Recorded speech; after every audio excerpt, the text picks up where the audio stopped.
director in that movie, the direction for him during the fight scenes were to the stuntmen playing the crawlers, the actors playing the crawlers were go for the actress's neck. And he told the actors, don't let it get to your neck.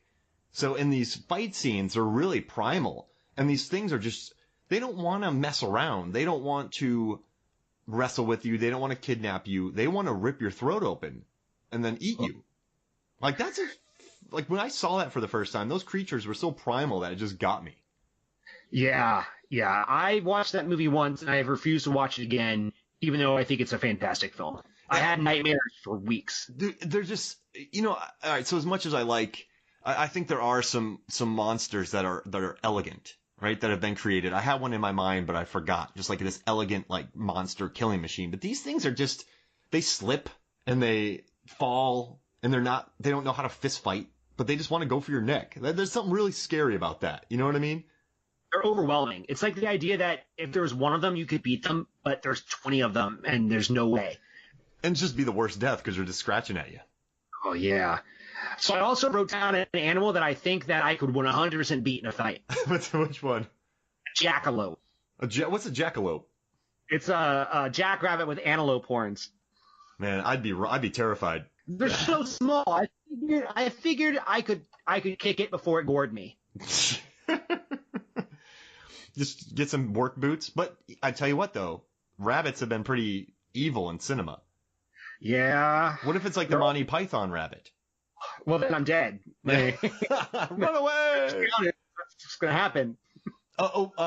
Before I forget, The Descent, if you have the DVD, you can watch it or Blu-ray. But online on YouTube, they have the making of The Descent. It's a 4-part documentary that they have on YouTube. And they talk about the creation of all the sets inside studios in England. So obviously they couldn't go into caves to shoot the movie. But they built all those sets in stages in England. So the production design is brilliant in that film. Yeah. There's a reason it's a top 10 horror movie. Man, now you got me think about evil rabbits. There's a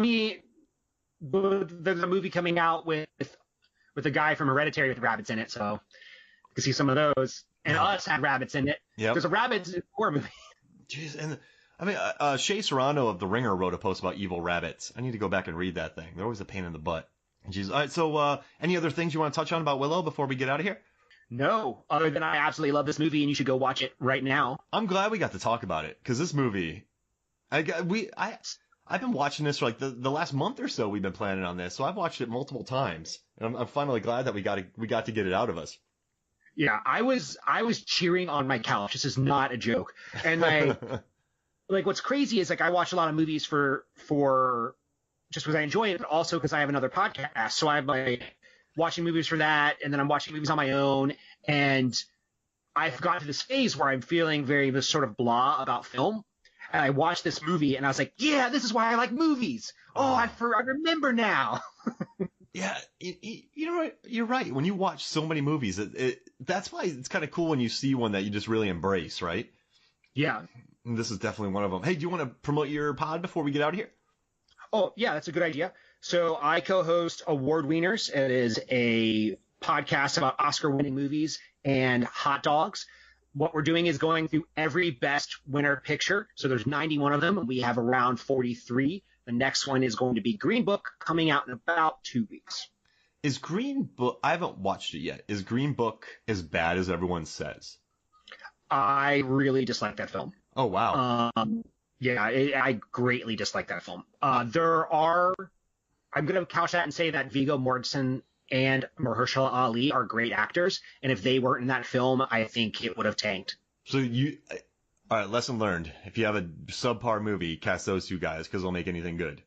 Well, it's a movie that was systematically designed to win a Best Picture. It's a historical movie with great actors about a real story, real event, with a social commentary. Like a committee was sitting around, they're like, yeah, this movie's going to get us some Best Picture nod, and then they made it.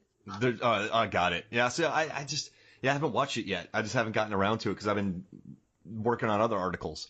But also, I guess before we go, if you type in Mark Hoffman or Rotten Tomatoes, by the time this podcast comes out, I'll have 2 articles up about the DC universe and Game of Thrones universe. So make sure to read those and share them. You'll like them. And I also have one coming out before Avengers Infinity War about the Marvel world. So I got to write about Game of Thrones, Marvel, and DC this month. You're living the life, man. Living the dream. And watching Willow and talking Willow. And I get to edit this pod and listen to more Willow. I mean, life doesn't get better than that, right? No, not at all. That's awesome. So we're going to do, we don't know when yet, but we're going to do Airborne for our next movie, correct? Yeah, Airborne. And just so everyone knows, I am from Cincinnati, and I am going to pick this movie apart. I also love it. I can't, you know, this sounds weird. I'm a little worried to watch it again because in my head, I envision that chase, that race at the end just seeming epic. No, it's an epic scene. It 100% is. Here's the thing. It takes place like all over Cincinnati in like 20 different locations. There is no Devil's Backbone in Cincinnati. So do you think it's Dimension 13, Cincinnati?